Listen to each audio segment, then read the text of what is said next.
one who are going to attempt the next shift of the JEE mains questions, उनके लिए ये video बनाए गए हैं ताकि वो देखें 20 जुलाई को जो फर्स्ट शिफ्ट में पूछा गया उन सब क्वेश्चंस को हम ब्रश अप कर रहे हैं कि अगर हम अटेम्प्ट करते तो क्या अप्रोच रहता और क्या क्वेश्चन इजी है या टफ है। पूरा क्वेश्चन हम नहीं सॉल्व कर रहे हैं, हम एक मेथड देख रहे हैं कि हाँ ये किस में से पूछा गया है और क्या मेथड हम सोच सकते थे उस एग्जामिनेशन टाइम में, और क्या ये क्वेश्चंस अटेम्प्ट हो सकता था या नहीं हो सकता था, या बेसिक जो हमने पढ़ा हुआ है किसी भी इंस्टीट्यूट में या किसी भी टीचर से या कोई भी शीट सॉल्व किया है उसकी हेल्प से हम क्या कुछ कर पाते। तो देखते हैं सबसे पहला question, all possible word with और without meaning were form using all the letter of the word examination, the probability that M appears at the fourth position. तो यहाँ स्ट्राइक किया, जैसे ही प्रोबेबिलिटी का नाम आया तो स्ट्राइक किया। प्रोबेबिलिटी क्या होता है, N of E upon N of S. तो सबसे पहले स्ट्राइक करेगा कि क्या मैं सैंपल स्पेस निकाल पाऊंगा। तो सैंपल स्पेस निकालने के लिए सभी के दिमाग में दौड़ गया होगा कि हाँ एग्जामिनेशन है तो टोटल अरेंजमेंट हम देख सकते हैं, ई है, एक्स है, ए है, एम है, आई है, एन है, फिर ए यहाँ पे चला गया, फिर टी, फिर आई आ गया यहाँ पे, ओ, फिर ये एन। तो ये सैंपल स्पेस निकालना है तो all at A time arrange करना है, जिसमें से अपने को समझ में आ जाता 2 ए 2 आई और 2 एन है। और टोटल कितने हो गए, 1 2 3 4 5 6 7 8 9 10 11। यानी मैं दिमाग में लगा सकता था कि 11 factorial upon 2 factorial, 2 factorial into 2 factorial कर देता। ये एन ऑफ एस के दिमाग दौड़ जाता। फिर उसके बाद मैं सोचता कि अगर एम चौथे पोजीशन पे होता तो टोटल नंबर ऑफ अरेंजमेंट क्या होता। तो मैं कहता ठीक है, एम को मैं चौथे पोजीशन पे रख दिया तो यहाँ पे अपने पास टोटल क्या बच जाएंगे, फोर्थ पोजीशन पे रखना है तो यानी ये पहला 3, और फिर दिमाग में रखता टोटल 11 है तो ये 3, ये 4, ये 5वां 6वां 7वां 8वां 9वां 10वां। तो कहने का मतलब है कि इन्हीं पोजीशन पे टोटल ये 3 यहाँ पे और ये अपना पोजीशन हो गया 3, और टोटल 11 हैं तो ये 7, टोटल 10 पोजीशन पे मैं क्या करता, बचे हुए को अरेंज कर देता, E X double A double I double N और टी और ओ, और उसके बाद ये निकाल लेता एन ऑफ ई। तो उसके बाद मैं प्रोबेबिलिटी ऑफ ई कर देता N of E divide by N of S. तो ये क्वेश्चंस मैं कह सकता एक बेसिक कॉन्सेप्ट है जो पीएनसी अगर हमने किया हुआ है, और थोड़ा सा परमुटेशन का बेसिक, प्रोबेबिलिटी का basic, N of E upon N of S से ये क्वेश्चन बन जाता। तो कोई भी डीप में हमको पढ़ने की जरूरत नहीं पड़ता कि हाँ बहुत ज़्यादा डीप में पहुँचे, बेसिक्स कॉन्सेप्ट से ही, और एक बेसिक शीट्स अगर रेजोनेंस वाले भी सॉल्व किया है, कोई भी इंस्टीट्यूट का सॉल्व किया तो बन जाता है। क्वेश्चन नंबर 2 की तरफ चलते हैं। If A cricket team consist of, ये सारे के सारे मेमोरी बेस्ड क्वेश्चन हैं, रेजोनेंस की तरफ के साइड पे सारे मिल जाएंगे आपको। If A cricket team consist of 15 player, 15 player have 6 batsmen, 7 bowlers and 2 wicket keepers.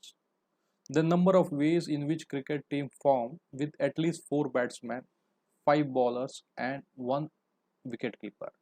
Question पढ़ने के बाद अपने दिमाग में अच्छा 15 है, इसमें से 6 बैट्समैन है और 7 बॉलर है, ठीक है, और 2 विकेट कीपर है। तो क्या दिमाग में चला, ठीक है इतने अपने पास अवेलेबल है। अब क्या क्या, number of ways in which cricket team form, तो अब अपने को मालूम है 11 की टीम बनानी है, ठीक है 11 होने चाहिए टीम में, और अपने पास बैट्समैन कितने चाहिए, मिनिमम 4 चाहिए बैट्समैन, और 5 बॉलर और 1 विकेट कीपर चाहिए। तो अगर एक पल के लिए सोचें, अच्छा 4 5 1 यानी 9, ये टोटल 10 हो गया, 10 प्लेयर तो ऐसे हो ही गए, लेना ही लेना है। तो हम दिमाग लगा सकते हैं कि यहाँ से अच्छा एक प्लेयर और इसको कहीं एक विकेट कीपर को बढ़ा देते हैं तो 4 5 2 एक कम्बिनेशन हो गया, क्योंकि 10 से 1 11 चाहिए, फिर 4 6 1 वाला कम्बिनेशन ले लेते हैं। तो ये भी कितना हो गया 10, फिर क्या हो गया 5 5 1। तो ये 3 केसेस बनेंगे। पहला केस में 4, तो पहला केस में क्या बोल देते हैं 6C4 7C5 और 2C2। ऐसे ये तीनों केसेस निकाल लेते हैं, सेकंड केस और थर्ड केस, और ये तीनों को ऐड कर देते हैं तो आंसर आ जाता। तो अगर सोचे तो इस क्वेश्चन में भी हम क्या कर सकते हैं, चलो 3 मिनट है अपने पास तो इतना तो सोच ही सकते हैं, हाँ बन जाता ये क्वेश्चंस। और ये पीएनसी का पूछा, यानी एक प्रोबेबिलिटी और एक पीएनसी का क्वेश्चंस हो गए अपने पास, और कोई ज़्यादा डीप में गया भी नहीं अगर सोचे तो, एक बेसिक कॉन्सेप्ट पे बना। क्वेश्चन नंबर थर्ड पे आ जाते हैं। Tangents are drawn at point P 2,2 to the parabola y square is equal to 2x, cuts the x-axis at Q, and normal drawn at the point P 2,2 to the parabola cuts the parabola again at R, then area of PQR। हाँ तो अब इसमें थोड़ा सा मैं diagram बनाता, अच्छा Y square is equal to 2x ऐसे बना। इस क्वेश्चन को भी देखेंगे कि यानी अब अपने को घबराना नहीं है क्वेश्चन दे के। 2,2 पे मैंने एक टेंजेंट खींच दिया ऐसे, ठीक है, टेंजेंट किया, कट्स द एक्स एक्सिस का दिया, अच्छा क्यू पे मीट कर दिया। अब यहाँ से एक नॉर्मल यहाँ से ड्रॉ कर दिया गया इस टेंजेंट से, यानी इसके परपेंडिकुलर जो मीट कर रहा है क्यू पॉइंट पे, ये आर पे मीट कर रहा है। तो फिर पूछा है अपने को एरिया, तो एरिया कितना हो जाएगा ऑफ पी क्यू आर। अब देखो पी क्यू आर पूछा एरिया, तो अब सभी के दिमाग में ये चल रहा होगा कि अच्छा क्यू कोऑर्डिनेट निकाल लिया जाए और आर कोऑर्डिनेट निकाल लिया जाए। अब क्यू कोऑर्डिनेट निकालना है तो यहाँ पे टेंजेंट की इक्वेशन लिखनी पड़ेगी, y1 is equal to 2a x plus x1 वाला फॉर्मेट, क्योंकि Y square is equal to 2x वाला है, यानी y इंटू 2 x की जगह रख दिया x प्लस 2/2। तो ये अपने को मिल गया टेंजेंट का इक्वेशन, तो ये क्यू पॉइंट आ जाएगा, यानी ये फाइंड आउट हो जाएगा क्यू वाला पॉइंट। अब आर पॉइंट कैसे फाइंड होगा नॉर्मल, तो अपने पास एक बोला गया प्रॉपर्टी है जो कि अपने को रटा भी जाता है और रट के भी हम लोग रखते हैं हमेशा कि, अब बोलते भी है T2 अगर ये पॉइंट दोबारा नॉर्मल मीट करता है तो T2 को क्या लिखेंगे, -T1 माइनस 2/T1। अब T2 कैसे निकलेगा, तो आप फिर से यहाँ पे यूज करोगे Y square is equal to 2x है, यानी T1 निकालना पड़ेगा यहाँ पे। तो पॉइंट क्या लेते थे, a T1 square comma 2a T1, तो यहाँ पे 2 a की वैल्यू अगर बात करें तो क्या हो गया 1/2, और T1 बोले तो अपने को यही फाइंड करना है, ये 2a T1 कर दिया और किसके इक्वल कर दिया 2 के, तो T1 क्या आ गया 2, तो T2 भी निकल जाएगा यहाँ पे -2 माइनस 2/T1, और यानी -2/2 यानी -3 हो जाता। तो कहने का मतलब ये T2 आ गया तो फिर से कोऑर्डिनेट R वाला क्या हो जाता है a T2 square comma 2a T2। तब यहाँ पे क्या हो गया, P भी आ गया, Q भी आ गया और R आ गया, तो एरिया निकल जाता। तो ये भी क्वेश्चन ये है कि अपना पैराबोला का थोड़ा सा ब्रशअप किए रहे, बहुत डीप में भी नहीं गया, बेसिक कॉन्सेप्ट पे गया, कर सकते थे। फिर आ गया यहाँ क्वेश्चन नंबर 4, कोफिशिएंट ऑफ 2 का पावर x का power 256 in the expansion 1 minus x का पावर 101, और दूसरा क्या है x square plus x plus 1 का पावर 100। अब एक चीज अपने को समझना है, ये हर एक शीट में ये क्वेश्चन मिला हुआ है, कहीं ना कहीं आपको मिला है। अगर ये देखेंगे तो इसको 1 माइनस एक्स अलग कर देते हैं और इसको 1 माइनस एक्स का पावर 100, और ये बन गया 1 प्लस एक्स स्क्वायर, और ये 100 हो गया। इसको ऐसे लिख देते हैं 1 माइनस एक्स, और ये 1 minus x into 1 plus x square का पावर 100। यानी एक बेसिक अगर हमने मेंस लेवल तक का भी बहुत बुकलेट सॉल्व किया होगा तो ये क्वेश्चन बनने वाला है। तो ये भी, और घबराना तो बिल्कुल नहीं है अपने को। तो इसको देखेंगे तो ये 1 माइनस एक्स क्यूब बन जाएगा, पावर 100 बन जाएगा। अब मुझे क्या ढूंढना है, कोफिशिएंट ऑफ एक्स का पावर 256, यानी एक बार 1 मल्टीप्लाई करेगा तो 1 माइनस एक्स क्यूब का पावर 100 में ढूंढेंगे एक्स का पावर 256, और एक बार एक्स मल्टीप्लाई करेगा तो इसमें ढूंढेंगे, यानी इसमें एक बार ढूंढेंगे एक्स का पावर क्या ढूंढेंगे 255, और इसमें सर्च करेंगे एक्स का पावर 256, और जो भी आंसर आएगा वो लिख देंगे। तो यहाँ पे भी कोई क्वेश्चंस मुझे नहीं लगा कोई टाइम कंज्यूमिंग है, ये भी एक प्रकार से इजी क्वेश्चंस है, प्रेशराइज नहीं होना है और अपने को क्वेश्चंस आराम से सॉल्व करना है। हाँ अब इस क्वेश्चन में थोड़ा सा मेमोरी बेस है, टाइपिंग में कुछ गड़बड़ हो गया, 2 माइनस कॉस, ये ऐसे है कॉस 2x, और ये जो पावर है वो है एक्स स्क्वायर प्लस 2/x। अगर इस क्वेश्चन में कहेंगे थोड़ा सा हम प्रेशराइज होंगे, लेकिन कोशिश में कोई हर्ज नहीं है, सॉल्व करने में आसानी है, क्योंकि ये लिमिट अगर जैसे ही x को 0 रख रहे हैं तो देख रहे हैं 2 माइनस कॉस 0, और ये बन रहा है 0 प्लस 2/0, यानी तुरंत अपने दिमाग में चल रहा है ये 1 का पावर इन्फिनिटी वाला फॉर्मेट है। तो 1 का पावर इन्फिनिटी वाला फॉर्मेट में हम 1 प्लस एफ एक्स को 0 बनाते हैं, तो 1 minus cos root of cos 2x, और ये बन गया एक्स स्क्वायर प्लस 2/x लिख दिए, और ये लिमिट लगा दिए x टेंडिंग टू 0। पहला स्टेप सभी लोग सही करेंगे, तो e का पावर तुरंत क्या लिख देंगे, limit x tending to 0 1 minus cos root cos 2x, और ये क्या बन गया एक्स स्क्वायर प्लस 2 साइड में है और डिवाइड बाई x है। अब इसके बाद अब पावर वाले को सॉल्व करना है, तो सबको मालूम है रूट जब भी आता है तो क्या करते हैं, रेशनलाइज करते हैं। तो e का पावर तुरंत limit x tending to 0 rationalise करेंगे तो 1 minus cos square cos 2x हो जाएगा, और एक्स स्क्वायर प्लस 2/x, और ये रूट बन जाएगा 1 plus cos root cos 2x।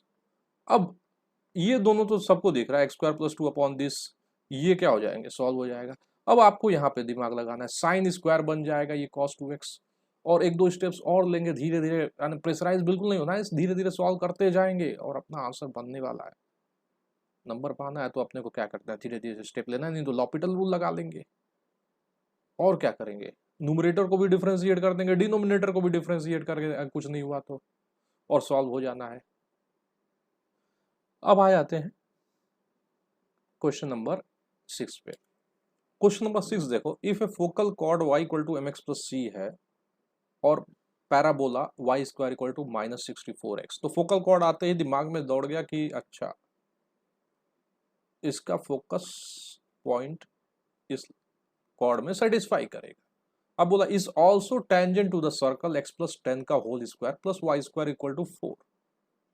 अब वो लाइन टेंजेंट है तो सबके दिमाग में ये भी आ गया, सेंटर से perpendicular equal to radius, then absolute value of 4√2 into M plus C.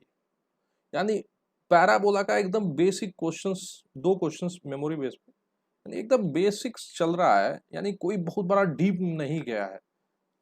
यानी अगर देखें तो ये क्या बन गया, मान लो ये Y square is equal to -64x, ये y equal to mx plus C. तो अगर देखें तो अगर मैं पूछूं फोकस क्या होगा, तो सबका जवाब मिलेगा 4a को 64 लिख देता मैं, a is equal to 16, focus हो गया -16,0। अब -16,0 क्या करेगा, कोई भी प्लेस कर देगा, -16 m plus c, c is equal to 16 m। दूसरा कॉन्सेप्ट क्या, ये टेंजेंट है, तो टेंजेंट है भाई, ये टेंजेंट है तो सेंटर जो इसका है सर्कल का -10,0 और रेडियस क्या है 2 है, यानी अगर सेंटर से परपेंडिकुलर ड्रॉप किया तो इक्वल टू रेडियस बोल दूंगा मैं, यानी mx minus Y plus C is equal to 0, centre हो गया -10m 0 plus C upon √1 plus m square is equal to 2। तो यहाँ से m निकल के तुरंत आ जाएगा, यहाँ पे c भी दिया, c की जगह m रख देंगे 16m। तो ये भी not a very hard question, मतलब बहुत डीप में जाने की जरूरत ही नहीं रहा। अपना बेसिक जो एक शीट जो होता है दिया जाता है, मटेरियल दिया जाता है, उसको अच्छे से बस सॉल्व कर लिया तो सारे के सारे अपना ये सारे क्वेश्चन अब तक कोई दिक्कत नहीं जाता। अब आते हैं question number 6। The mean of 6 number is 6.5 and its variance is 10.25. If 4 numbers are 2, 4, 5, 7, then find the number other 2. तो 6 नंबर का मीन दिया हुआ है, 4 नंबर दिया है, तो आप 2, 4, 5, 7 और बाकी को A कंसिडर कर लिया, दूसरे को B, तो डिवाइड बाई 6 क्या हो गया, ये दिमाग में आपके तुरंत हो गया होगा 6.5, क्योंकि मीन दिया हुआ है। अब आप थोड़ा वेरिएंस के बारे में सोचेंगे, वेरिएंस कितना दिया है 10.25, और वेरिएंस का फॉर्मूला याद करेंगे, क्या होता था xi square divide by n, और sigma xi divide by n का होल स्क्वायर, यानी a square plus b square plus 4 plus 16 plus 25 plus 49, और डिवाइड बाई कितना हो गया 6, और ये मीन तो दिया ही था 6.5। का होल स्क्वायर 10.25। तो दो वेरिएबल हैं ए और बी और दो इक्वेशन है, आप यहाँ डायरेक्ट चार ऑप्शन को भी उठा के पिक करके क्या करते हैं, मैच करा लेते। जरूरत नहीं था आपको सॉल्व करने का ए और बी, चार ऑप्शन दिए हुए हैं, किसी को भी प्लेस करते थे। अब आते हैं question number 8। A continuous and differentiable function F x is increasing. अब कोई फंक्शन इंक्रीज करेगा तो आपके दिमाग में भी दौड़ने स्ट्राइक कर दिया होगा इतना पढ़ने के बाद, इंक्रीज एंड डिक्रीज और 3/2 वेर एक्स इक्वल टू 3/2। तो मैं ये 3/2 ले लिया। अब एक्स इंक्रीज हो रहा है तो इंक्रीजिंग फंक्शन ऐसे बनता है, ये आप ऐसे डॉटेड करके बना लो। और फिर ये डिक्रीज कर दिया, ऐसे डिक्रीज कर दिया 3/2 से इंफिनिटी। तो यहाँ पे आपको क्या समझ में आया, 3/2 पे क्या दिख रहा है, लोकल मैक्सिमा। भाई इंक्रीज डिक्रीज लोकल मैक्सिमा, ये भी बेहद ईजी बेसिक कॉन्सेप्ट्स पे। मतलब पूरा प्रेशराइज नहीं होना, आराम से क्वेश्चन करना। हो सकता है टफ हो जाए लेकिन अपने को गिव अप नहीं करना है, क्वेश्चन को समझते। If the roots of quadratic equation X square plus 3 का पावर 1/4 प्लस 3 का power 1/2 is equal to 0 are alpha and beta, then value of alpha का पावर 96, अल्फा का पावर 12 माइनस 1, बीटा का पावर 96, बीटा का power 12 minus 1। हाँ, ये question थोड़ा देख के हम थोड़े से परेशान होते हैं कि मैं कोशिश करता कि हाँ ये अल्फा 108 हो जाएगा, अल्फा 96, फिर बीटा 108 और फिर ये बीटा 96, फिर कॉमन लेने की कोशिश करते तो फिर थोड़ी सी दिक्कत होने स्टार्ट हो जाती। तो यहाँ पे क्वेश्चन को थोड़ा समझना पड़ेगा। अगर अल्फा का पावर 12 यहाँ पे है और बीटा का पावर 12 है, अगर अल्फा का पावर 12 निकाल लिया जाए तो काम बन जाएगा। अब निकाले तो कैसे निकाले, तो ये तो हमने सीखा ही है, एक्स स्क्वायर है और ये है 3 का पावर 1/2 और इसको इधर रख देते हैं -3 का पावर 1/4 एक्स, स्क्वायर कर दो तो एक्स का पावर 4 और ये क्या बन जाएगा 3, ये 2 एक्स स्क्वायर 3 का पावर 1/2 और इसको स्क्वायर करोगे तो 3/1/2 और ये क्या बन जाएगा एक्स स्क्वायर।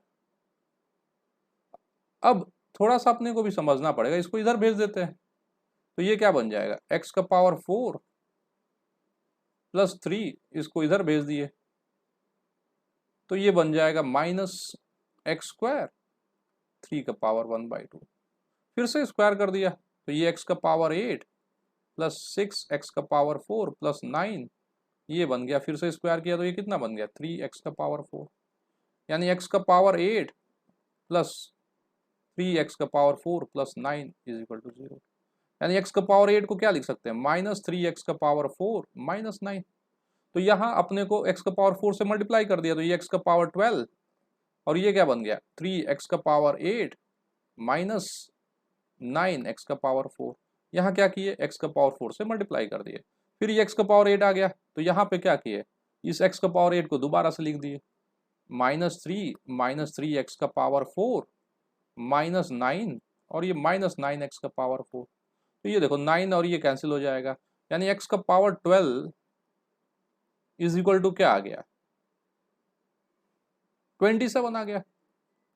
ध्यान से देखो, यानी ये तामझाम हम क्यों किए x का पावर 12 निकालने के लिए, क्योंकि x जो रूट है वो अल्फा और बीटा है तो अल्फा का पावर 12 क्या बोल सकते हो 27, बीटा का पावर 12 को भी क्या बोल सकते हो 27 और अल्फा का पावर 96 क्या होता है। अरे भाई इसका पावर क्या कर दिए 8 कर दिए तो 27 का पावर 8, तो सब कुछ मेरे पास आ जाता। तो इसलिए ऐसे क्वेश्चन में थोड़ा समझदारी दिखाना पड़ेगा अपने को, थोड़ा सा प्रैक्टिस से भी आएगा। अल्फा का पावर 12 अपने को फाइंड करना पड़ेगा, क्योंकि दोनों साइड में देखेंगे तो अल्फा का पावर 12 -1, बीटा का पावर 12 -1।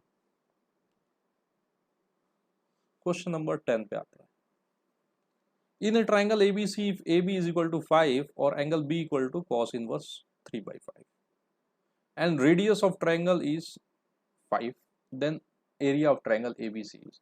तो दिमाग में दौड़ेगा पहले ABC बनाया ऐसे, जो जो इंफॉर्मेशन दिया सब लिखेंगे। अच्छा AB क्या दिया है 5 और एंगल B दे दिया है यानी cos B दिया है 3/5 और रेडियस ऑफ सर्कम सर्कल दे दिया है 5। ठीक है, तो एरिया ऑफ ट्राइंगल पूछ रहा है ABC, तो एरिया ऑफ ट्राइंगल के सारे फॉर्मूले अपने को याद आ जा रहे होंगे, हाफ AB साइन C या ABC अपॉन 4R, यानी ABC अपॉन 4R भी याद आ रहा है एरिया। तो R तो है लेकिन B और C नहीं है, ये क्या है, C भी मालूम है, A और B नहीं है। तो मैं बोलूंगा साइन B तो निकाल ही सकते ना, साइन B कितना हो जाएगा 4/5। उसके बाद B अपॉन 2R को क्या लिख सकते हो, साइन B लिख सकते हो,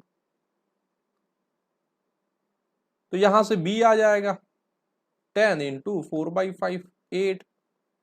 अब रहा सवाल, A भी आ गया, मतलब B भी आ गया 8, C भी आ गया, उसके बाद क्या करेंगे, कॉस B यूज कर लेंगे। कॉस B का फॉर्मूला क्या हो गया, A square plus C square minus B square upon 2AC। तो कहने का मतलब यहां से क्या आ जाएगा, B आ जाएगा, B की भी वैल्यू आ गया X। और उसके बाद अब क्या करेंगे, एरिया ऑफ ट्राइंगल पूछा है तो ABC अपॉन 4R। तो इस वाले भी क्वेश्चन में अगर देखा जाए तो एक एसओटी का सिंपल सा यूज हो रहा है, बेसिक फॉर्मूला यूज हो रहा है, बहुत ज्यादा डीप में भी नहीं गया, यानी हर एक फॉर्मूले के हमने कुछ क्वेश्चन सॉल्व किए होते हैं शीट्स के, तो वगैरह बहुत ही आराम से ये क्वेश्चन बनेगा। अब आ गया 11th तो क्वेश्चन ऐसा है, number of integral terms in the expansion 4 का पावर 1/4, 5 का पावर 1/6 का पावर 1/20, जो कि हर बार जब बाइनोमियल आप बनाते हो तो लेवल 1 में क्वेश्चन हमेशा रहता है। तो कहा जाता है इसका जनरल टर्म लिखिए, तो 120 CR 4 का पावर 1/4 120 माइनस R 5 का पावर 1/6 का पावर R।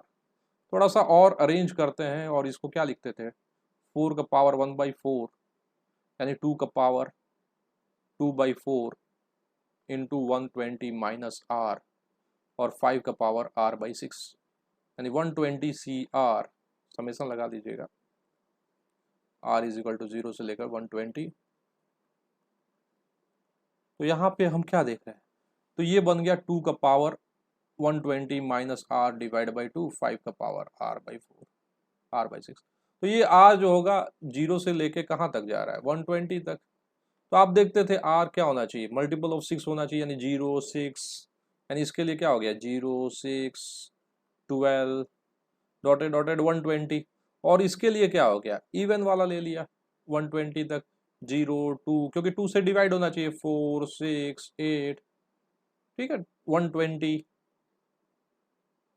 और इन दोनों का इंटरसेक्शन लेते थे, क्योंकि भाई दोनों के पावर जो होना चाहिए एक इंटीजर होना चाहिए, ताकि 2 का पावर इंटीजर हम क्या बोल सकते हैं, इंटीजर यानी नेचुरल नंबर बोले तो ऐसे करके हम आंसर निकाल लेते थे इसलिए, और आराम से बन जाएगा। ये बाइनोमियल का बेहद ही इजी क्वेश्चंस अपने पास है। क्वेश्चन नंबर 12 पे आते हैं। If the shortest distance between the line R1 alpha I 2j plus 2k plus lambda I minus 2j plus 2k and R2 equal to minus 4I minus k plus mu 3I minus 2j minus 2k, mu belongs to R is n, then the value of alpha is.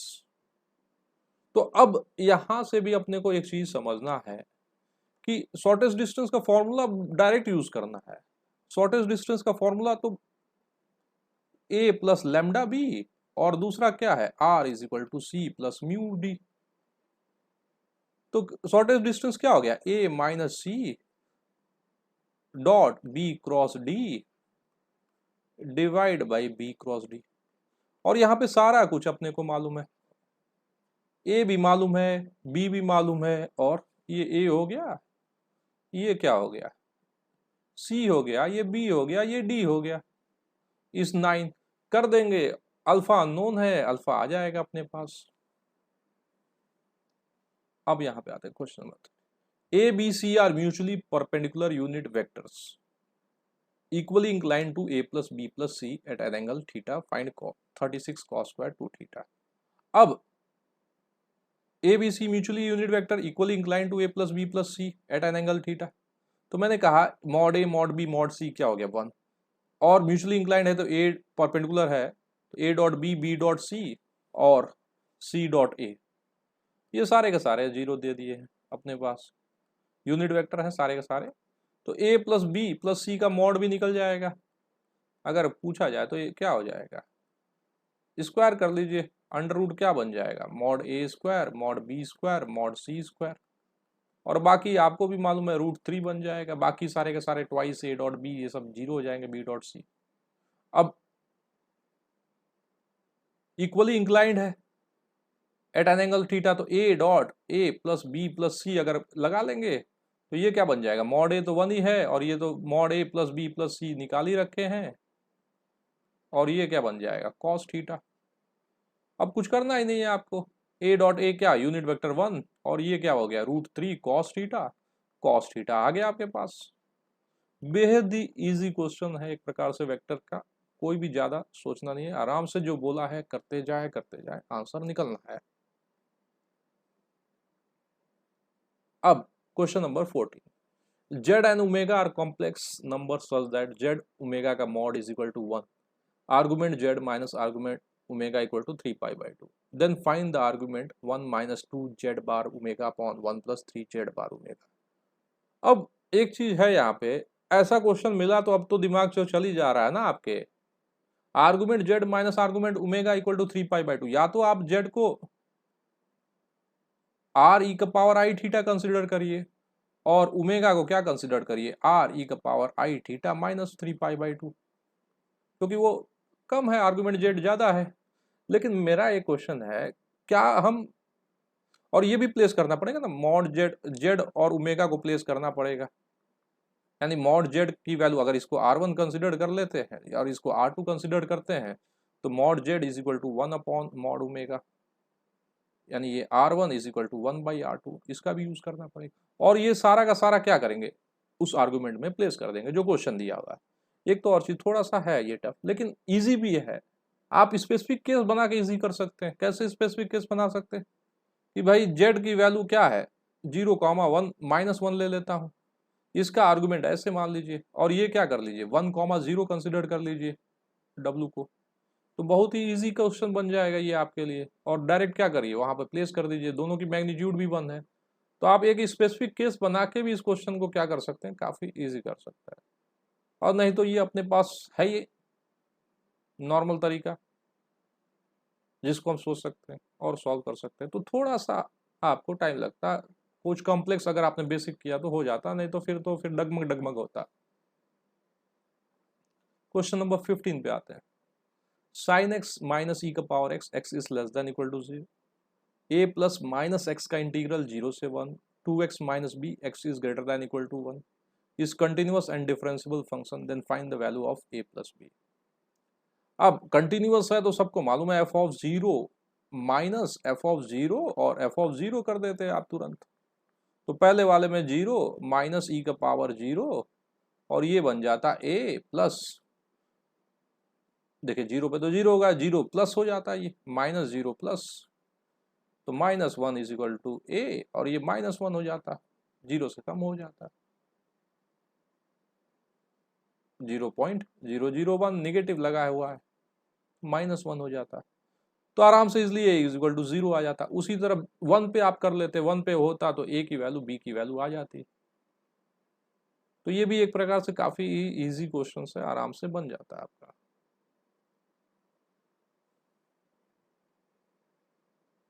Question number 16 देखिए, a is equal to aij 3×3 where aij is equal to 1, I is equal to j, I minus j का mod is equal to 1 -x 2x + 1।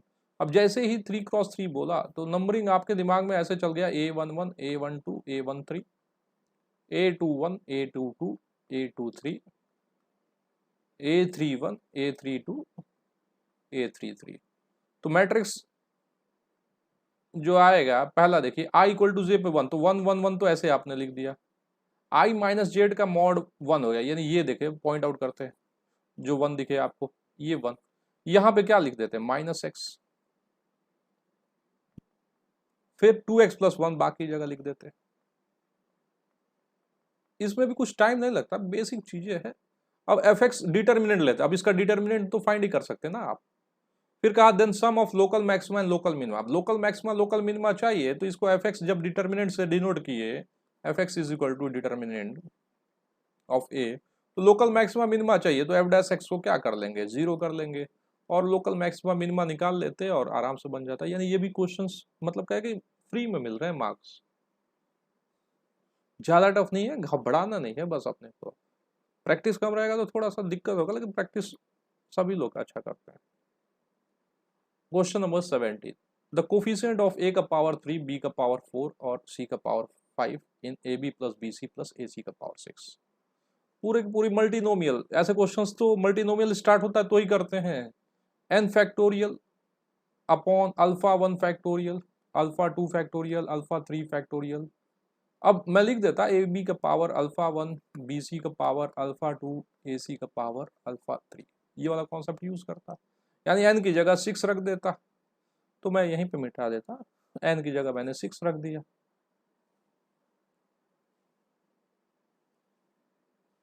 तो ये हो गया 6 factorial. अब अपने को यहाँ पे क्या करना, अरेंज करना है, एक और इन्फॉर्मेशन दे देते हैं, alpha 1 plus alpha 2 plus alpha 3 क्या है, 6। अब अपने को अरेंज करना है, ए का पावर क्या मिलेगा, अल्फा 1 प्लस अल्फा 3, बी का पावर अल्फा 1 प्लस अल्फा 2, सी का पावर क्या मिलेगा, अल्फा 2 प्लस अल्फा 3। तो बस अल्फा 1 प्लस अल्फा 3 करते 3, अल्फा 1 प्लस अल्फा 2 करते 4 और अल्फा 2 करते अल्फा 3 करते 5। कुछ नहीं, अल्फा 1 अल्फा 2 अल्फा 3 आता, कोफिशिएंट क्या हो जाता, यही बन जाता, ये आंसर हो जाता। नॉट ए टफ क्वेश्चन, मतलब बेसिक अगर हमने किया अब सारा का सारा तो बनना है, बस अपने आप को प्रेशराइज नहीं होना है। Question number 18. If an invertible function fx is defined as fx is equal to 3x minus 2, gx is also an invertible function such that f inverse g inverse x is equal to x minus 2 gen gx is. तो not a very tough, ये भी आराम से हम सोच सकते हैं, x minus 2, ये f इनवर्स है तो इधर भेज दिया, तो g इनवर्स x क्या लिख देते हैं हम, f of x minus 2, f of x दिया हुआ है 3x माइनस 2, तो f ऑफ x माइनस 2 में निकालने में कितना टाइम लगेगा, इस x की जगह x माइनस 2 रख देता, 3x माइनस 8 हो जाता। अब क्या करना है, अब इसको यहाँ भेज देना है, x is equal to G of 3x minus 8। अब 3x माइनस 8 है, अब gx निकालना है तो 3x माइनस 8 को t मान लो आप, तो x क्या बन जाएगा, t प्लस 8/3। तो बस g ऑफ t क्या बन गया, t प्लस 8/3।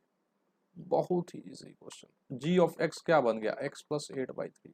कुछ लोग तो सोच रहे हैं कि मेरा क्यों नहीं पेपर हुआ ऐसा, तो इसलिए कभी कभी होता है easy. Question number 19, integral of -1 से 1 ln 1 root of 1 minus X plus root of 1 plus X, और ये रहा dx। अब यहां तो अपने को माइनस ए से पहले स्ट्राइक कर रहा है, लेकिन देख रहे हैं दोनों क्या हो रहा है, जब x की जगह माइनस एक्स रखेंगे तो सेम ही बन जाएगा। तो अपना पहले से ही मालूम है कि 1 प्लस एक्स और 1 माइनस एक्स आए तो हम क्या सब्सटीट्यूट करते हैं, x is equal to cos 2 theta, तो dx क्या बन गया, -2 साइन 2 थीटा। बस प्लेस कर दो ln cos 2 थीटा की 1 माइनस एक्स करेंगे तो ये साइन थीटा हो जाएगा, √2 भी आ जाएगा तो √2 यहाँ पे कर देते हैं, फिर ये भी आ जाएगा वैसे ही cos थीटा, और dx की जगह -2 यहाँ पे लगा देते हैं sine 2 theta D theta, limit को चेंज कर दो, पाई हो जाएगा -π/2 और ये π/2। अब इसको सॉल्व करना है आराम से, आप सॉल्व कर सकते हैं आराम से, बेसिकली थोड़ा टाइम लगेगा लेकिन हो जाएगा सॉल्व अपने को। तो ये मेमोरी बेस्ड कुछ क्वेश्चंस हैं, सॉल्व किए हैं, पेपर टफ नहीं है, बस थोड़ा सा अपने आप को धैर्य रखना है, क्वेश्चन बनता है आराम से, मैक्सिमम से मैक्सिमम क्वेश्चन बनाया जाए जिससे स्कोर अच्छा हो सके अपना।